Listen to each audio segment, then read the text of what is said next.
Saudi अरब में तेल की बात तो अक्सर होती है, लेकिन पानी की बात अब ज्यादा जरूरी हो गई है। तेल के कारण सऊदी अमीर है, पर पानी की प्यास यहां लगातार बढ़ती जा रही है। सितंबर 2011 में सऊदी में एक माइनिंग से जुड़े एक फर्म के उप प्रमुख मोहम्मद हारी ने कहा था कि यहां सोना है पर पानी नहीं, और सोने की तरह पानी भी महंगा है। 16वीं सदी के कवि रहीम का वो दोहा सऊदी अरब पर इस मामले में फिट बैठता है। रहीमन पानी राखिए, बिन पानी सब सून। सऊदी तेल बेचकर बेशुमार कमाई तो कर रहा है, लेकिन इस कमाई का बड़ा हिस्सा समंदर के पानी को पीने लायक बनाने में लगाता है। यहाँ न नदी है न झील, कुएं भी है तो तेल के, न कि पानी के कुएं कब के सूख गए। 2011 में ही सऊदी के तत्कालीन पानी और बिजली मंत्री ने कहा था कि सऊदी में पानी की मांग हर साल 7% की दर से बढ़ रही है और अगले एक दशक में इसके लिए 133 अरब डॉलर के निवेश की जरूरत पड़ेगी। सऊदी अरब खारा पानी कन्वर्जन कॉर्प हर दिन 30.36 लाख क्यूबिक मीटर समंदर के पानी को नमक से अलग कर इस्तेमाल करने लायक बनाता है। ये 2009 का आंकड़ा है, जो अब बड़ा ही होगा। इसका रोज का खर्च 80.6 लाख रियाल आता है। उस वक्त 1 क्यूब मीटर पानी से नमक अलग करने का खर्च 2.57 रियाल आता था। इसके साथ ही ट्रांसपोर्टिंग का खर्च 1.12 रियाल प्रति क्यूबिक मीटर जुड़ जाता है। सऊदी ने 2015 में ही पानी के व्यावसायिक इस्तेमाल पर टैक्स बढ़ा दिया था।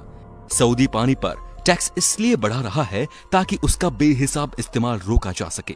कई रिसर्चों का कहना है कि सऊदी अरब का भूमिगत जल अगले 11 सालों में पूरी तरह से खत्म हो जाएगा। सऊदी अरब के अरबी अखबार अल वतन की रिपोर्ट के मुताबिक खाड़ी के देशों में प्रति व्यक्ति पानी की खपत दुनिया भर में सबसे ज्यादा है। सऊदी अरब में प्रति व्यक्ति पानी की खपत हर दिन 265 लीटर है, जो कि यूरोपियन यूनियन देशों से दोगुनी है। सऊदी अरब में एक भी नदी या झील नहीं है। हजारों सालों से सऊदी के लोग पानी के लिए कुओं पर निर्भर रहे, लेकिन बढ़ती आबादी के कारण भूमिगत जल का दोहन बढ़ता गया और इसकी भरपाई प्राकृतिक रूप से नहीं हुई।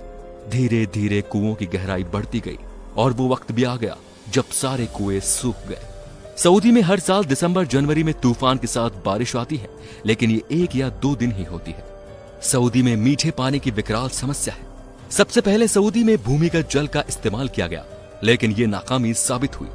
सऊदी ही नहीं बल्कि पूरे मध्य पूर्व में पानी बहुत कीमती है। पानी की कमी के कारण ही सऊदी ने गेहूं की खेती शुरू की, उसे बंद करनी पड़ी। सऊदी को अपने भविष्य को लेकर डर सताता है। 2010 में विकिलीक्स ने अमेरिका के एक गोपनीय दस्तावेज को सामने लाया था, जिसमें बताया गया था कि किंग अब्दुल्ला ने सऊदी की फूड कंपनियों से विदेशों से जमीन खरीदने के लिए कहा ताकि वहां से पानी मिल सके। विकिलीक्स के केबल के अनुसार सऊदी पानी और खाद्य सुरक्षा को लेकर इस तरह से सोच रहा है ताकि राजनीतिक अस्थिरता से बचा जा सके। मध्य पूर्व और उत्तरी अफ्रीका में दुनिया की 6% आबादी है और 2% से भी कम वैसा पानी है जिसके इस्तेमाल के बाद भरपाई की जा सके। ये इलाका दुनिया का सबसे भयावह सूखाग्रस्त इलाका है। मध्य पूर्व और उत्तरी अफ्रीका के ज्यादातर देश पानी की मांग पूरी करने में खुद को अक्षम पा रहे हैं। विश्व बैंक के मुताबिक 2050 तक इन देशों में पानी की प्रति व्यक्ति उपलब्धता आधी हो जाएगी। बहरीन अपने उपलब्ध नवीनीकरण पानी के भंडार से 220% ज्यादा इस्तेमाल कर चुका है। सऊदी अरब 943% और कुवैत 2465% ज्यादा इस्तेमाल कर चुका है। पिछले 30 सालों में यूएई में प्रतिवर्ष वाटर टेबल में 1 मीटर की गिरावट आई है। विश्व बैंक का अनुमान है कि अगले 50 सालों में यूएई में मीठे पानी के स्रोत खत्म हो जाएंगे। समंदर के पानी से नमक को अलग कर एक विकल्प है। इस प्रक्रिया को डिसालिनेशन यानी विलवणीकरण कहा जाता है। दुनिया भर में ये तरीका लोकप्रिय हो रहा है। विश्व बैंक के अनुसार मध्य पूर्व और उत्तरी अफ्रीकी देशों में विलवणीकरण की प्रक्रिया की क्षमता पूरी दुनिया की आधी है। दुनिया भर के 150 देशों में समंदर के पानी से नमक अलग कर इस्तेमाल किया जा रहा है। वैज्ञानिकों का कहना है कि इस प्रक्रिया से समुद्री पारिस्थितिकी को नुकसान पहुंच रहा है। खाने पीने का सारा सामान सऊदी विदेशों से खरीदता है। वहां खजूर फल को छोड़ किसी भी अनाज का उत्पादन नहीं होता। ग्राउंड वाटर के भरोसे तो सऊदी चल ही नहीं सकता, क्योंकि बचा ही नहीं है। पिछले 50 सालों से सऊदी समंदर के पानी से नमक अलग कर इस्तेमाल कर रहा है। यहाँ हर साल डिसालिनेशन प्लांट लगाए जाते हैं और अपग्रेड किए जाते हैं। ये बिल्कुल सच है कि इस प्रक्रिया में बहुत खर्चा आता है और यह गरीब मुल्कों के वश की बात नहीं। यमन ऐसा करने में सक्षम नहीं है। मुझे नहीं पता कि लंबे समय में डिसैलिनेशन कितना सुलभ होगा या किस तरह की जटिलता आएगी। जलवायु परिवर्तन के कारण अरब के देशों पर सबसे बुरा प्रभाव पड़ रहा है। पूरे मध्य पूर्व और उत्तरी अफ्रीका पर जल विहीन होने का संकट गहरा रहा है।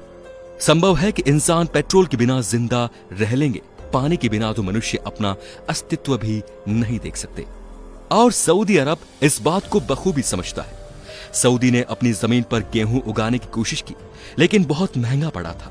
वो कहते हैं सऊदी ने गेहूं फील्ड बनाया, इसके लिए सिंचाई में इतना पानी लगने लगा कि जमीन पर नमक फैल गया। कुछ ही सालों में यह जमीन पूरी तरह से बंजर हो गई और वो पूरा इलाका ही जहरीला हो गया। पूरे इलाके को घेर कर रखा गया है ताकि कोई वहां पहुंच नहीं सके। सब्जी उगाई जाती है लेकिन बहुत ही प्रोटेक्टेड होती है। खजूर यहाँ का कॉमन पेड़ और फल है। खजूर एक ऐसा फल है जिसमें सब कुछ होता है। हालांकि ज्यादा खाने से शुगर बढ़ने का खतरा रहता है। यहाँ पेड़ काटना बहुत बड़ा जुर्म है। तो दोस्तों, जैसा कि शुरू से कहते आए हैं कि जल ही जीवन है, ये समस्या किसी भी देश के साथ आ सकती है। आज सऊदी इस चीज से जूझ रहा है। हो सकता है कल को सारा विश्व इसके चपेट में आ जाए। इसीलिए जल का दोहन कम से कम करें। वीडियो को अधिक से अधिक शेयर करें ताकि पानी को लेके लोग जागरूक हो सकें। धन्यवाद।